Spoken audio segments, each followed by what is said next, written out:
Back when I was in my high school business class, students were assigned a project.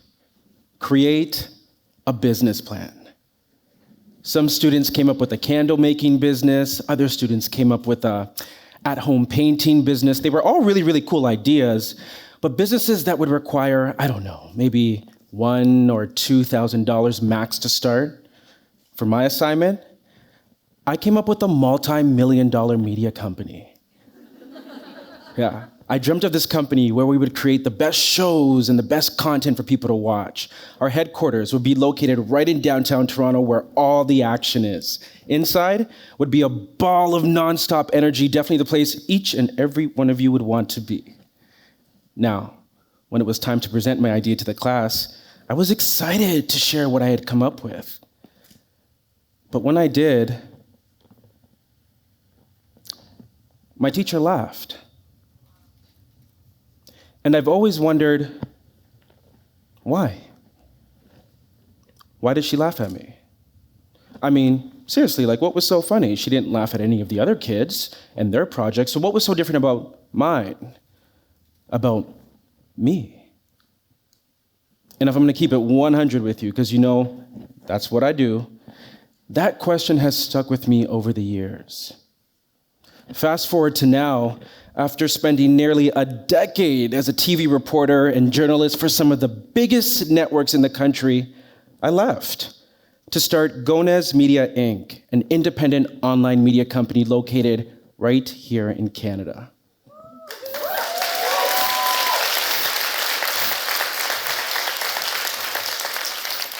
Gonez Media, also known as GMI, is now Canada's fastest growing independent online media company. So I guess my teacher was wrong. You see, I started Gonez Media because it was the only way I could see to change what we all see in Canadian media. Every newsroom I worked in was always so homogenous. They all lacked diversity. And I'm not just talking racial diversity, I'm talking income diversity too, where you come from, which communities you come from. And that lack of diversity affected the lens of how we see, but more importantly, how we tell a story. It's why I wanted to use my eye and my perspective as the lens for people like you to consume your news and your information. But it was a wild idea. This local reporter stepping away from Canada's largest media behemoth to start his own thing. What? It's never been done before. Show me the blueprint. There was none. But while I had all of those doubts, you know what I did know? Is that people trusted me. They trusted my news judgment and they trusted me to find and tell them the truth. I built that trust over the years by staying true to myself on camera. I didn't put on the news anchor voice and pretend to be somebody that I wasn't. And that resonated by doing that story after story after story. I've done so many stories, I can't even count. People finally began to trust me for being me. But it was one of the hardest things I've ever done. The thing about media that nobody tells you is that each and every single one of you in this room can be an independent journalist. No, seriously, you can.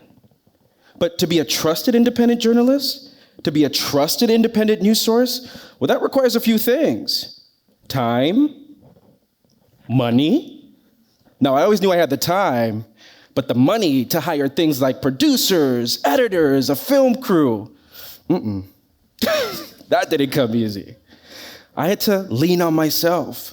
I had to lean on my friends. I had to lean on my family to help purchase things like cameras and editing software and cell phones and a website domain, literally all the things.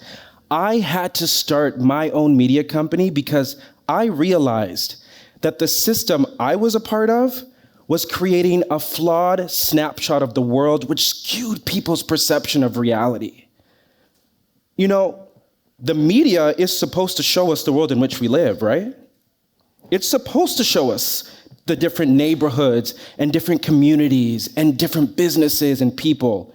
It's supposed to tell us the stories of the different places and people that we don't get a chance to visit or interact with. But How can they do that when they themselves don't embody those same values? In 2020, the Canadian Association of Journalists conducted a nationwide survey to see just how diverse newsrooms were across the country. Of the more than 200 newsrooms who participated, nearly 50% of them only employed white journalists. Take that in. 8 in 10 newsrooms didn't employ not a single Black, not a single Indigenous journalist at all. And you want to know one of the craziest things about these statistics? Is that this information is actually coming from the newsrooms and publications that chose to participate. There's a bunch of big name media outlets that outright refused. You probably watched some of them. Heck, I did when I was younger. I always loved watching the news. I would watch YNR with my grandma, and then right after, Global News at 5:30 would come right on. But you know what I always realized? There was always something odd about the news, right? Like I always wondered, why was there only ever a man and a woman at the anchor desk together? Is it because only a man and a woman can read the news together? Why wasn't there 2 women? Or 2 men sitting beside each other? And generally, why was it always a white man and a white woman? And how come everybody sounded the same? Like, why wasn't there anybody with a high-pitched voice with an accent from, let's say, South America or Africa or Jamaica? Come on, you know why I brought up Jamaica. You know. Well, if you don't, I'm going to tell you. I am a very proud product of Jamaican immigrants. And you know, there is, yeah.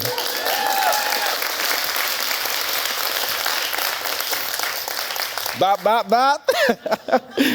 And you know, there is a very large Jamaican population in Toronto. It's no secret, Canada is one of the most diverse countries in the world. Toronto is at the center of that diversity. What's our mantra?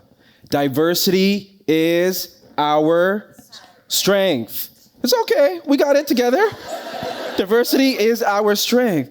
But let's be honest, we don't really see a diverse range of images in the media, do we? I'm not saying there's no diversity. I'm just saying when it comes to certain groups of people, like Black people, for example, I'm going to talk about myself, and the news, when you see Black people in the news, typically it's for a certain type of story. You know the ones that start with a C, ends with an E? Say it with me. Okay. That was easy. But you know what those images did? Replayed over and over and over again every single night at 6 o'clock. You know what they did? The people who give us our information, the people who are figures of authority in our society, they look like the people who are always out there gallivanting, having issues with police, always causing trouble. They look like. And you know what the normalization of that did? It created a specific reality as the standard. And I've set out to change that standard. And over the past year, me and my team, which, by the way, is the baddest team in the entire business, are doing just that by lifting up underreported stories. We're talking stories like exposing how our healthcare system disproportionately discriminates against Black women, leaving them extremely vulnerable. Or asking our leaders, like the Prime Minister, what actions are you actually going to take to fix and dismantle systemic racism in our systems like policing beyond just taking a knee and saying, Black Lives Matter? I'm so proud of our platform because we don't just expose issues, but you better believe we try to fix them too. Like giving information to our audience to learn about financial literacy and how to grow and build wealth.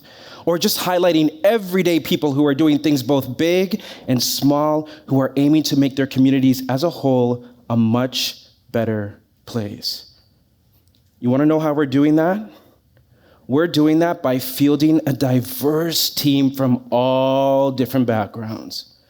Because let me tell you this, these people, they understand what it means to be misunderstood.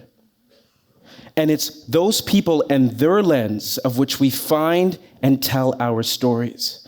Because our motto is, we don't just show up in the community when there's a loss and there's blood on the ground. You better believe we go back to those communities to highlight the wins. It's why today, I, Brandon Gonez, a Black man, runs Canada's fastest growing online media company. And still, when I reflect on all that I've accomplished, I still ask myself, why did my teacher laugh?